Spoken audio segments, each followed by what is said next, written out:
Bonjour à tous et à toutes. Très heureux de vous accueillir à nouveau dans la capsule du réseau d'analyse stratégique en cet automne 2021.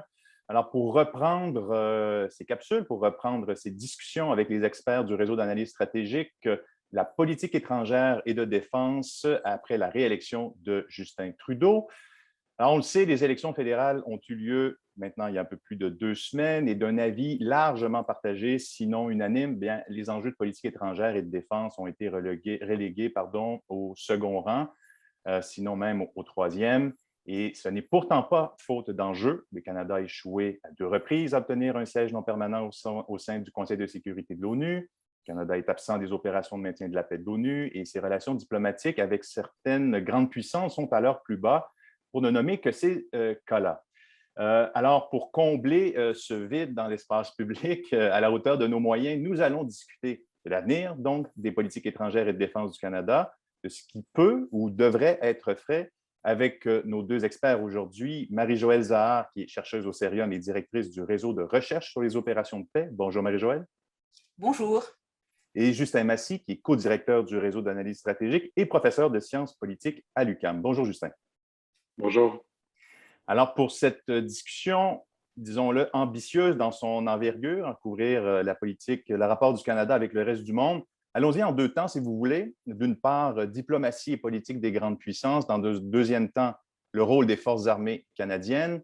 Alors, commençons avec le cas des États-Unis, de la relation avec les États-Unis. On le sait, le Canada se retrouve de plus en plus même pris dans le jeu des grandes puissances. Et là, je pense ici évidemment principalement à la rivalité croissante entre les États-Unis et la Chine. Dans ce contexte, évidemment, les États-Unis demeurent un allié très proche du Canada, après 4 années Trump qui ont été houleuses et durant lesquelles le Canada a souvent dû marcher sur des œufs. On devine que bien des diplomates et des élus à Ottawa ont poussé un soupir de soulagement après la victoire de Joe Biden. Ici, deux questions que je lancerai d'abord à Justin, s'il le veut bien. Sous-estime-t-on d'abord l'ampleur des défis qui perdurent avec Washington malgré l'élection de Joe Biden? Et quels 2 ou 3 dossiers méritent, selon vous, une attention particulière? Et là, je vous laisse répondre, bien sûr, mais je suis un peu tenté aussi d'imposer le thème de la question de l'alliance qui vient de se tisser avec l'Australie, le Royaume-Uni et les États-Unis. Mais beaucoup de questions en même temps, mais Justin, je vous écoute. D'excellentes questions, Jean-Frédéric. Oui, il y a eu un soupir de soulagement. Je dirais même qu'il y a eu un relâchement suite à l'élection de Joe Biden, parce que c'était évidemment le candidat que le gouvernement souhaitait qu'il soit élu, et parce que ça mettait fin, comme vous le disiez, là, à 4 années plutôt tumultueuses avec Donald Trump à la présidence des États-Unis. Et en conséquence, je pense qu'on a baissé un peu la garde. On s'attendait à ce que tout aille bien, qu'on voit du même œil sur l'ensemble des dossiers. Et c'est évidemment pas le cas. C'est jamais le cas avec quelconque administration que ce soit. Et je vais y revenir. Mais l'autre élément aussi qui est important, c'est qu'on oublie que, premièrement, le mandat de Joe Biden n'est que pour 4 ans. Il arrive déjà au milieu de parcours bientôt. Et que l'incertitude causée par l'élection de Donald Trump peut se reproduire dans 3 ans. C'est-à-dire que le Trumpisme demeure au cœur du Parti républicain. Ce n'est pas un courant d'idées qui est parti, ce n'est pas propre à l'homme. C'est vraiment un courant d'idées bien institutionnalisé maintenant dans la politique américaine et il faut le prévoir. Il faut prévoir cette instabilité, cette incertitude, ces changements-là qui vont s'opérer. Et la polarisation idéologique extrême aux États-Unis fait en sorte que ce sera difficile justement d'anticiper l'avenir des relations canado-américaines sur le long terme parce qu'on ne sait pas avec qui on va faire affaire et ils auront probablement des visions très, très distinctes. Cela dit, Biden poursuit en partie aussi la politique étrangère de Donald Trump sur bien des égards, dont votre seconde question vis-à-vis de la Chine. À ce sujet-là, il y a vraiment un consensus bipartisan. On l'a vu récemment avec l'adoption d'un budget qui atteint des sommets historiques de la défense des États-Unis, notamment parce qu'on fait face aux compétiteurs chinois, on veut réinvestir dans de l'armement nucléaire conventionnel, augmenter le nombre de navires, de sous-marins, etc. On veut vraiment rehausser la posture de défense américaine en Asie-Pacifique.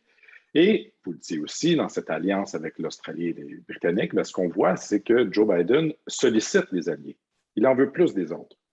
Il veut donc pousser l'Australie à développer des sous-marins à propulsion nucléaire, ce qui est du jamais vu pour l'Australie et ce qui est jamais vu aussi pour des puissances non nucléaires, c'est-à-dire qui n'ont pas d'armes nucléaires. C'est énorme.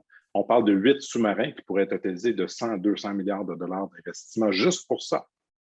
Donc, ce sont des demandes significatives et ça va au-delà. Il y a de la coopération en matière d'ordinateurs quantiques, en matière d'intelligence artificielle, en matière de haute technologie en général, qui signifie des investissements majeurs, un rapprochement significatif et on s'attend du côté américain à ce que l'Australie et les Britanniques jouent un rôle important dans l'Asie-Pacifique. Et c'est ça que le Canada doit garder en tête.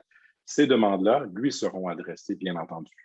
Donc, la pression américaine sur le Canada de suivre la politique étrangère américaine ne fera que grandir. Absolument. Et donc, ces demandes sont croissantes là. Et ce qui est particulier, c'est que le Canada n'a pas encore de stratégie pour l'Asie-Pacifique. Dans la plateforme électorale du Parti libéral, c'est mentionné qu'on va y travailler encore. On va continuer, comme l'a dit si souvent notre premier ministre, on va continuer à y travailler. C'est une stratégie sur laquelle on travaille officiellement depuis avril 2019, qui n'a pas abouti, et qu'on a heureusement maintenant, avec le retour des deux Michael au Canada, les coudées plus franches pour enfin la lancer. Et cette stratégie-là va être examinée scrupuleusement à Washington, parce que notre première audience, notre premier interlocuteur, quand on parle de la stratégie Asie-Pacifique du Canada, c'est Washington, c'est notre Sud. Et donc, là-dedans, il va falloir que le Canada identifie c'est quoi ses intérêts, c'est quoi ses priorités, où est-ce qu'il veut investir, pour ne pas être à la remorque des demandes américaines, mais qu'il ait préalablement identifié qu'est-ce que lui veut, où est-ce qu'on veut mettre notre attention et quel degré d'ambition on veut jouer comme rôle dans la région. Tout à fait. Bien, ça donne, ça fait un bon pont vers effectivement la deuxième question que je vais lancer à Marie-Joëlle. Vous l'avez dit, après la libération des deux Michael, on a une énorme épine diplomatique dans le pied du gouvernement Trudeau qui vient d'être enlevée. En même temps, ça nous rappelle combien la Chine est capable de contraindre une puissance moyenne comme le Canada et combien il peut être difficile pour le Canada de se dégager une marge de manœuvre diplomatique dans la rivalité sino-américaine. Donc, vous l'avez bien posé, cette question-là, mais je la repose à Marie-Joëlle. Question simple autant que complexe. Quelle devrait être la politique du Canada à l'égard de la Chine dans cette marge de manœuvre et tant qu'à y être, de l'Asie-Pacifique au complet? Alors, j'aurais aimé en fait peut-être revenir sur la première question avant d'aborder celle-ci. Bien sûr. Parce que je pense qu'en fait, même si je suis tout à fait d'accord avec Justin, c'est encore plus compliqué dans le sens où non seulement le Canada doit aujourd'hui réfléchir et se positionner en fonction de l'agenda américain, et principalement en Asie-Pacifique en fonction de la rivalité entre les États-Unis et la Chine. Mais en fait, ce que l'on voit avec l'ANCUS, mais également avec l'Afghanistan, c'est en fait sinon une rivalité, mais du moins des tensions sérieuses au sein des alliances qui étaient quelque part notre cadre sécuritaire stabilisateur, notamment l'OTAN. Et donc, je pense que le Canada est pris dans une rivalité à multiples dimensions et qu'il y a des possibilités sérieuses également de voir un éloignement entre l'Europe et les États-Unis qui serait un élément supplémentaire auquel nous devrons réfléchir. Il faut également se rappeler que c'est très vrai, ce n'est pas juste par rapport à la Chine que le gouvernement Biden suit une politique similaire à celle de l'administration Trump. Il y a quand même des relents de la politique trumpienne dans la gestion du problème de l'immigration et des réfugiés. Et ça, c'est un problème qui nous a déjà causé des soucis il y a quelques années lorsqu'il y a eu une vague d'immigrants qui se sont précipités à la frontière canado-américaine pour demander refuge au Canada. Et la question de pays tiers sûrs est une question qui est très susceptible à nouveau de créer des tensions entre nous et Washington. Et donc, encore une fois, je pense que sur ces questions-là, comme sur la question de la politique canadienne en Asie-Pacifique, il est important de prévenir et d'avoir déjà des priorités mises en place, des lignes rouges, de comprendre ce que le Canada veut pour lui-même, plutôt que de se retrouver dans une situation où on doit réagir à chaud. Ce qui m'amène à la Chine. Je dois avouer que bien que je ne sois pas spécialiste, j'ai été à la fois rassurée et frustrée par la déclaration du ministre Garneau suite à la libération des deux Michaels.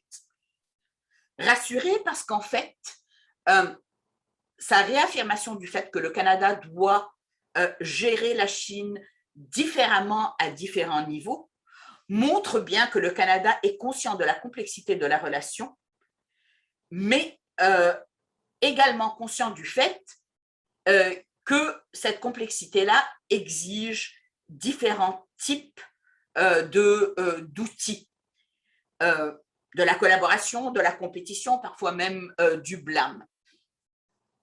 Là où j'ai été moins convaincue personnellement, c'est qu'en fait, il y a toujours un ordre de priorité à l'usage de différents outils en politique étrangère. Et je vois mal comment on pourrait, par exemple, associer sanctions et collaboration.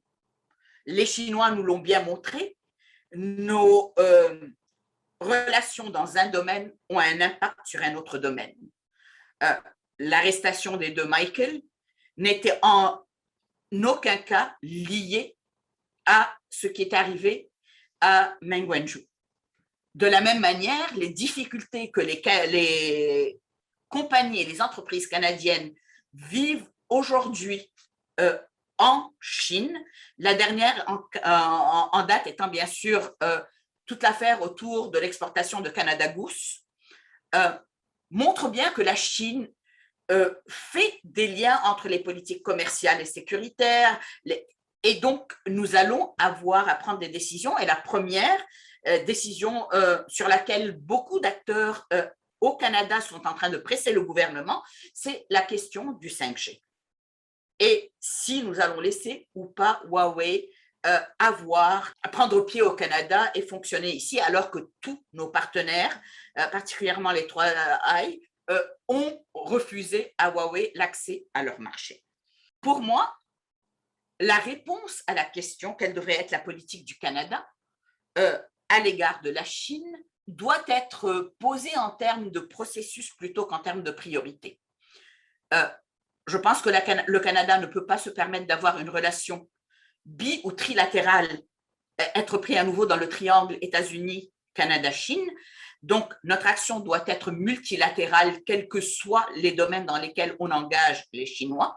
Et on a vu d'ailleurs dans l'affaire des deux Michael que l'appui de l'Union européenne, que l'appui de certains pays à la position morale du Canada qui refusait la prise d'otages nous a aidés, même si la clé qui a débloqué tout le problème, c'est bien sûr l'accord qui s'est passé entre la justice américaine et Meng Wanzhou et ses avocats.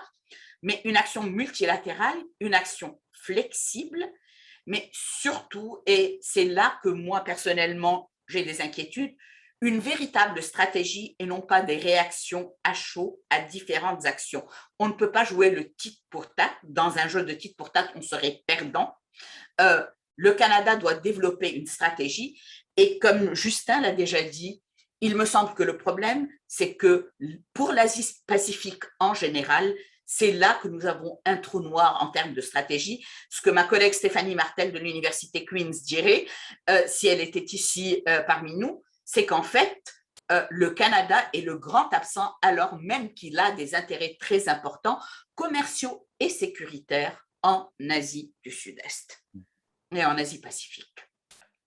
Merci. En fait, vous soulevez des questions et je vais peut-être d'emblée frustrer les auditeurs, les auditrices, puisque vous soulevez plein de questions que j'aurais aimé avoir le temps d'aborder, telles que les relations entre le Canada et l'Europe, puis la stratégie multilatéraliste avec les organisations internationales et beaucoup d'autres acteurs à travers le monde, mais ce sera sans doute pour une prochaine capsule. Merci Marie-Joëlle pour cette réponse.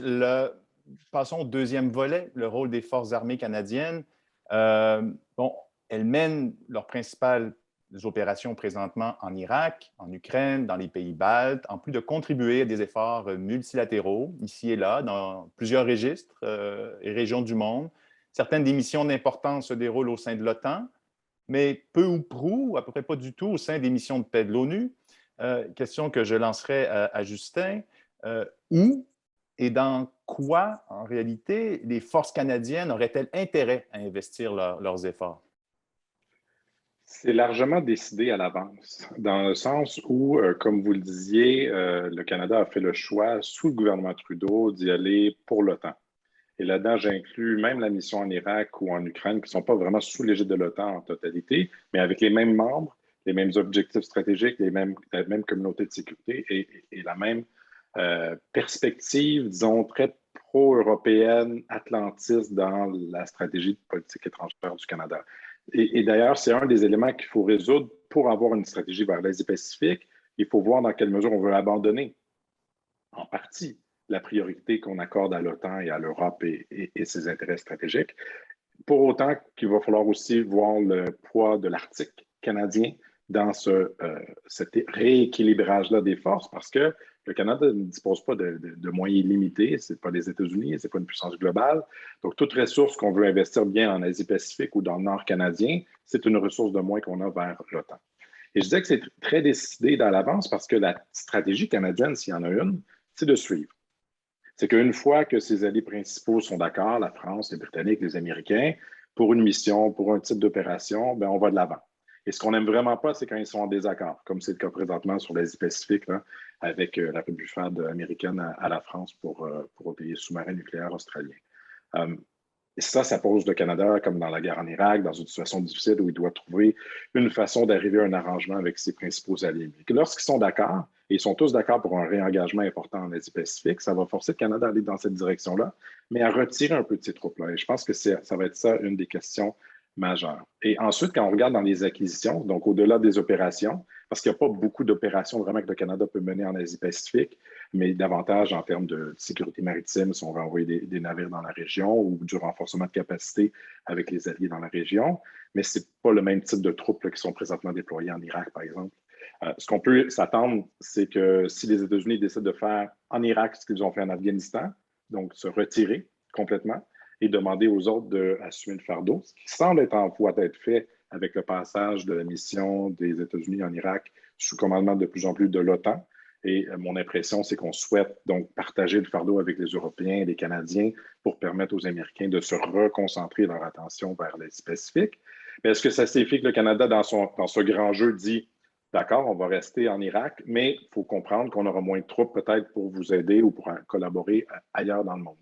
Ou au contraire, on va dire, ben, nous aussi, on va amorcer ce retrait-là, on va laisser aux partenaires européens dans la région plus proches le soin, avec des intérêts, disons, plus importants, de continuer à intervenir dans cette mission. Pour ce qui est de l'Europe de l'Est, je m'attends à la continuité. Tous les partis sont d'accord, et pas juste parce qu'il y a une diaspora importante au Canada, mais aussi parce que dissuader une agression militaire russe sur un territoire des pays baltes ou de l'Ukraine encore plus, c'est une priorité de sécurité nationale. Donc ça, il y a continuité. Et ce que j'essaie d'amorcer tout à l'heure avec les acquisitions, c'est que ça aussi, tout semble programmé à l'avance. Les grandes décisions qui s'en viennent, c'est le choix des chasseurs canadiens. On se rappelle, le gouvernement Trudeau a reporté, et on est en fin du processus. Enfin, on va peut-être savoir qu'on rachète le F-35 que le gouvernement libéral de 2015 a promis de ne jamais acheter, suite donc à la controverse sous le gouvernement Harper, pour quelques dizaines de milliards de dollars. Les navires vont de bon train jusqu'à 77 milliards de renouvellement pour 15 nouveaux navires. Ça ne reste pas beaucoup de budget pour ce qui n'est toujours pas budgété, les nouveaux radars dans le nord du Canada et le renouvellement de nous aussi, une flotte de sous-marins qui va venir vers la fin des années 2020-2030, où on commence à réfléchir. On a mis sur pied une unité qui va réfléchir à quels sont nos besoins. Est-ce que ces sous-marins-là, on les veut dans l'Arctique? Est-ce qu'on les veut dans l'Atlantique vis-à-vis des Russes ou on le veut dans l'Asie-Pacifique vis-à-vis de la Chine? Et toutes ces réponses ne sont pas possibles parce qu'on n'a pas les moyens de faire toutes ces réponses en même temps. Donc, c'est là où je pense qu'il faut avoir une stratégie qui va permettre de positionner le poids que l'on veut donner dans une région par rapport aux autres, compte tenu des ressources limitées du Canada. Merci. Et je relancerai, en fait, je laisserai Marie-Joëlle ajouter ou quelque chose à la réponse de Justin, mais peut-être juste avec cette relance, je comprends, je retiens entre autres de ce que Justin a dit, que le Canada, dans les questions militaires à l'extérieur du pays, avait une position de suiveur. Est-ce que, comme à l'instar de la Chine, de ce que vous proposiez, Marie-Joëlle, est-ce que le Canada devrait, comme le suggère aussi Justin, se développer une stratégie bien à lui pour arrêter de suivre constamment ce que les alliés dictent? Alors, je pense qu'à l'instar de ce que je disais tout à l'heure, le Canada va se retrouver face à un dilemme parce que dans le temps, les États-Unis agissaient en grande partie en accord ou via l'OTAN. Aujourd'hui, ce qu'on voit, et c'est peut-être quelque chose de temporaire, mais j'ai l'impression que c'est quelque chose qui va durer, c'est plutôt le développement de régionalisme sécuritaire. L'OTAN s'occupe de l'Europe, l'AUKUS va s'occuper plutôt de l'Asie-Pacifique, et dans ce régionalisme-là, vous avez les Américains dont on ne sait pas vraiment à quel point ils vont rester investis dans l'OTAN, et il y a eu énormément de discussions et d'inquiétudes à cet égard-là, particulièrement depuis l'administration Trump, lorsque le président américain avait sommé les alliés à investir dans l'OTAN à la hauteur de leurs responsabilités, parce qu'il ne voulait plus que les États-Unis continuent à financer l'OTAN, à être le grand financier, le grand argentier. Est-ce que c'est quelque chose que le président Biden va faire également? Est-ce qu'en fait, le développement de cette alliance avec les Britanniques en Asie-Pacifique va se faire aux dépens de l'OTAN? Auquel cas, où le Canada se situe-t-il? Est-ce qu'il suit les États-Unis? Est-ce qu'il maintient sa relation avec l'Europe, sachant que, comme Justin l'a dit, nous n'avons pas les moyens de tout faire. Je pense qu'il y a un élément supplémentaire et qui est lié en fait aux missions de l'ONU que vous avez mentionnées dans votre réflexion de départ. On pense énormément aujourd'hui à contrer la Russie sur le front de l'Europe de l'Est. Mais la Russie est en train de manœuvrer de manière très intéressante en Afrique, où elle est aujourd'hui extrêmement présente via la compagnie Wagner. Or, en Afrique, pour l'instant, nous avons complètement délégué les questions de sécurité, à l'exception peut-être du contre-terrorisme dans la région du Sahel, aux missions des Nations Unies, dont on le sait qu'elles ont des limites. Et donc, la question qui se pose ici, et qui est une question sérieuse, c'est de savoir est-ce que ces missions-là vont être dotées non pas de personnel, mais de capacités qui leur permettront de faire notamment le renseignement et de contribuer au développement des stratégies contre-terroristes qu'elles ne peuvent pas elles-mêmes mettre en œuvre, mais qui vont avoir besoin d'être mises en œuvre si l'Afrique devient un terrain sur lequel la Russie veut jouer pour reprendre une position globale et une position globale révisionniste anti-statu quo. Donc, c'est également quelque chose qui me semble éventuellement devenir la grande question oubliée dans la réflexion que nous avons maintenant, qui est une réflexion énormément axée sur ce qui se passe en Asie-Pacifique, mais qui pourrait justement nous empêcher de voir quelque chose d'autre qui n'est peut-être pas un énorme problème à court terme, mais qui risque de devenir une sérieuse épine en termes de sécurité internationale à moyen et à long terme. Je voudrais poser, le temps nous est compté, mais je tiens à ce qu'on pose une dernière question, parce qu'en ce moment, on ne peut pas parler des forces armées au Canada sans parler des scandales d'inconduite sexuelle qui secouent cette institution. Donc, deux questions. À quoi vous attendez-vous dans l'avancement de ce dossier avec le nouveau gouvernement? Et aussi, dans un deuxième temps, jusqu'à quel point et de quelle façon est-ce que ces scandales et le fait qu'ils ne soient pas encore résolus nuisent-ils plus largement aux opérations des forces armées?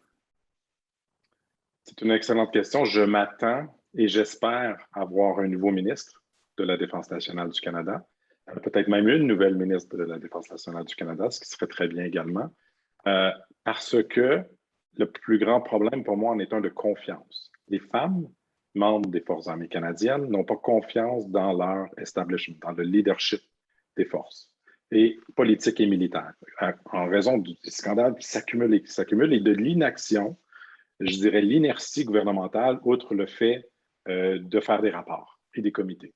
Et là, j'espère que dans la lettre de mandat du nouveau ministre ou de la nouvelle ministre, il y aura de mettre en œuvre les recommandations du rapport et non pas de créer un autre rapport et notamment de créer ce bureau d'enquête indépendante du leadership militaire en cas d'inconduite sexuelle et qui ait une réelle transparence dans le suivi, disons, qu'on peut faire et du type d'enquête qui sont faites vis-à-vis des personnes qui sont accusées aussi des conduites sexuelles. Je pense que ça va rétablir la confiance, peut-être aider le recrutement, parce que les Forces armées canadiennes ont de la difficulté à recruter des femmes, et je suis certain que les scandales des derniers mois n'aident en rien la capacité des forces à recruter des femmes pour éventuellement atteindre la parité dans les forces, qui serait un idéal un peu plus à atteindre. Marie-Joëlle? Tout à fait d'accord avec Justin sur la nécessité de mettre en œuvre les recommandations du rapport Deschamps. Toutes les autres solutions ont été des solutions band-aid. Il faut un bureau d'enquête indépendant. Il s'agit d'une question de confiance. Non seulement la confiance a été entachée, je pense, dans le ministre, mais également dans la capacité de l'institution de gérer le problème par elle-même.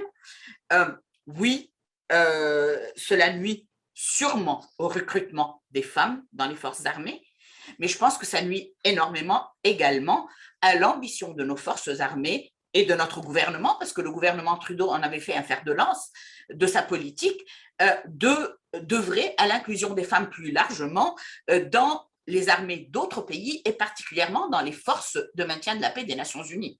Et donc, quelque part, on ne pourra pas avancer sur des dossiers que le gouvernement a portés comme porte-étendard normatif à l'étranger si on ne règle pas nos problèmes à l'interne. Et pour moi, il est essentiel qu'on le fasse parce que la question a non seulement trop longtemps duré, mais en fait, le traitement qui a été fait des femmes qui se sont exprimées est déplorable et ça montre à quel point le problème est un problème qui est profondément enraciné dans les forces armées. Ce n'est pas un problème d'une ou deux personnes et ce n'est pas un jeu de chaises musicales qui va régler la chose. Par contre, je pense et je souhaite que les chercheurs et chercheuses qui travaillent sur ces questions-là, qui ont beaucoup à apporter, seront impliqués dans toute réflexion sur la manière dont on doit changer la formation des soldats dès le jour 1 de leur recrutement, de manière à changer la culture organisationnelle qui a permis la perpétuation de ce genre de problème. Marie-Joëlle, Justin, merci beaucoup. Nous avons amplement dépassé le temps prévu, mais c'était amplement justifié grâce à vos réponses. Très enrichissantes. Merci beaucoup. Alors, à suivre, à voir si vos analyses et vos recommandations se frayeront un chemin jusque dans les officines du pouvoir. Justin, merci. Marie-Joëlle, Zahar, merci beaucoup. Merci. Merci à vous.